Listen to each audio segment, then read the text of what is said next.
Assalamualaikum warahmatullahi wabarakatuh.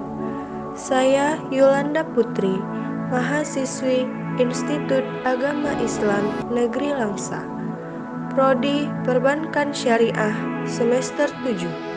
Saat ini saya sedang melaksanakan tugas mata kuliah Pengabdian Masyarakat dari Rumah berbasis media sosial. Pertumbuhan penduduk yang semakin meningkat sangat berpengaruh terhadap kebutuhan akan tempat untuk tinggal.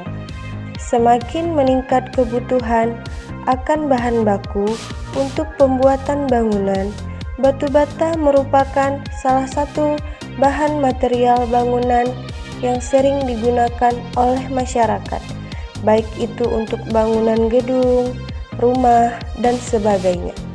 Bahan baku yang digunakan juga sangat mudah didapatkan.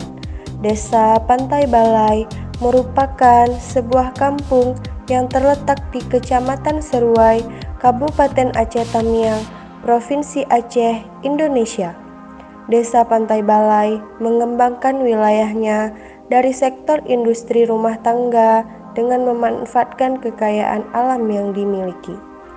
Salah satu industri rumah tangga yang dilakukan di Desa Pantai Balai adalah industri batu bata. Di daerah ini terdapat industri batu bata yang masih aktif berproduksi dan banyaknya pabrik batu bata, sehingga pabrik batu bata ini merupakan sumber utama pendapatan masyarakatnya. Pembuatan batu bata yang masih bersifat tradisional memberi keuntungan bagi masyarakat di pedesaan karena untuk memasuki atau berusaha di bidang industri batu bata tidak memerlukan pendidikan yang tinggi atau modal yang besar dan teknologi yang canggih.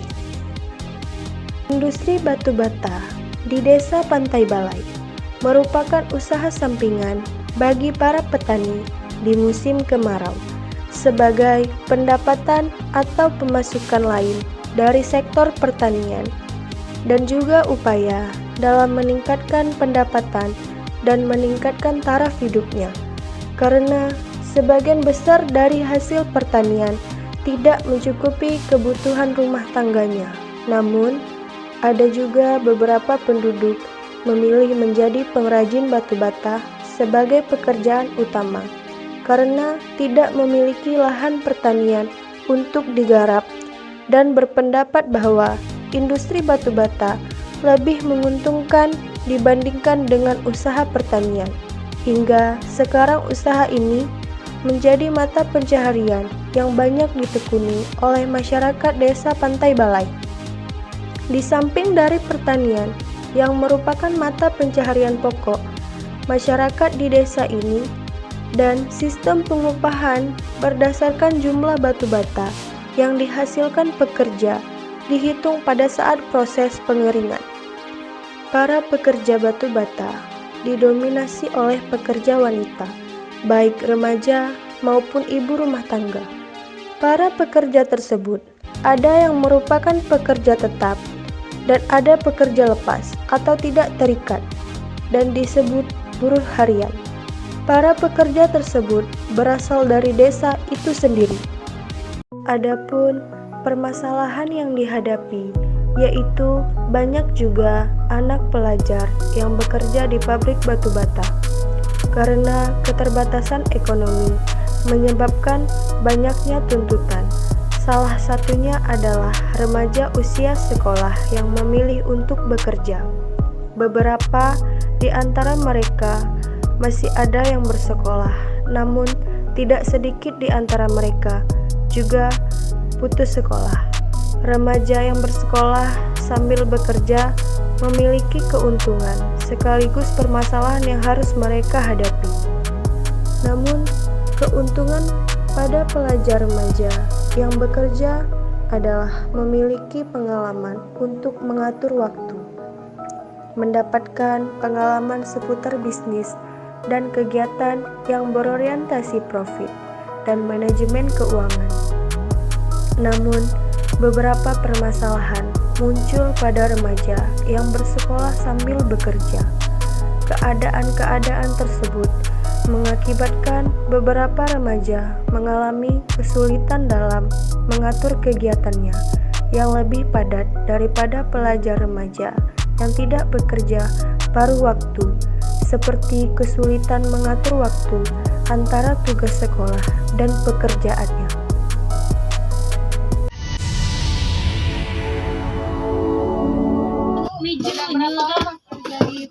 Dari tahun 97 sampai sekarang berapa mas? 20 tahun. Apa penghasilan yang diperoleh perharinya? 30.000 ya kan mak? Standar ya kan?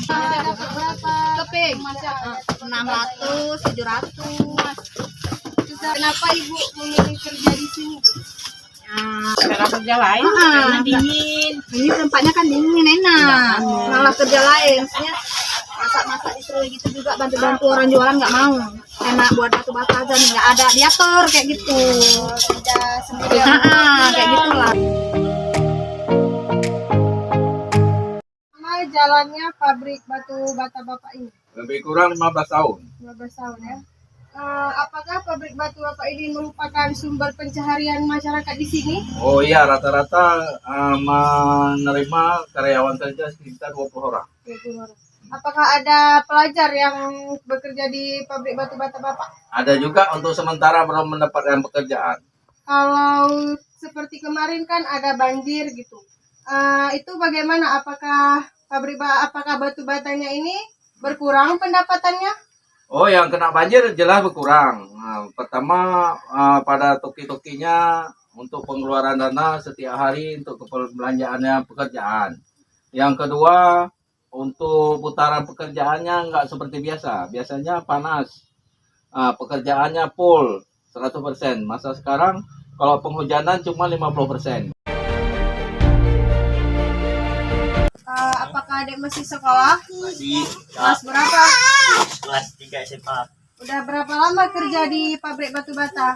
Udah setahun adalah kak. Apakah nggak terganggu sekolahnya? Ya cuman lah kak, nyara uang jajan tambahan.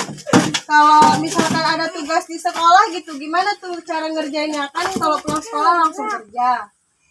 Malam ngerjainnya kak. Ada beberapa solusi yang dapat kita lakukan untuk meminimalisasi dampak negatif yang akan dialami oleh remaja yang bekerja sekaligus bersekolah. Kita tidak bisa serta-merta melarang remaja yang masih bersekolah untuk bekerja, karena mungkin ada pertimbangan-pertimbangan lain. Salah satunya adalah alasan keterbatasan ekonomi.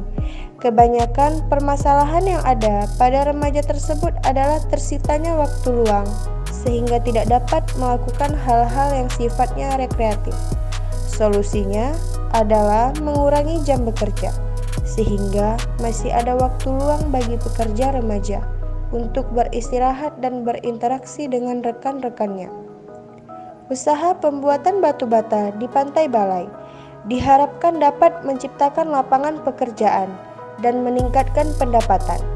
Dengan pendapatan yang meningkat, maka kesejahteraan pengusaha dan pengrajin batu bata akan berpengaruh terhadap tingkat kesejahteraan rumah tangga pengrajin industri batu bata, serta merupakan sumber mata pencaharian sebagian penduduk karena memberikan pendapatan tambahan bagi rumah tangga berpendapatan rendah di daerah pedesaan. Selain itu, juga akan menimbulkan usaha sampingan berupa pengangkutan dan perdagangan. Demikian yang dapat saya sampaikan. Lebih dan kurang, saya mohon maaf. Saya Yolanda Putri, sekian dan terima kasih.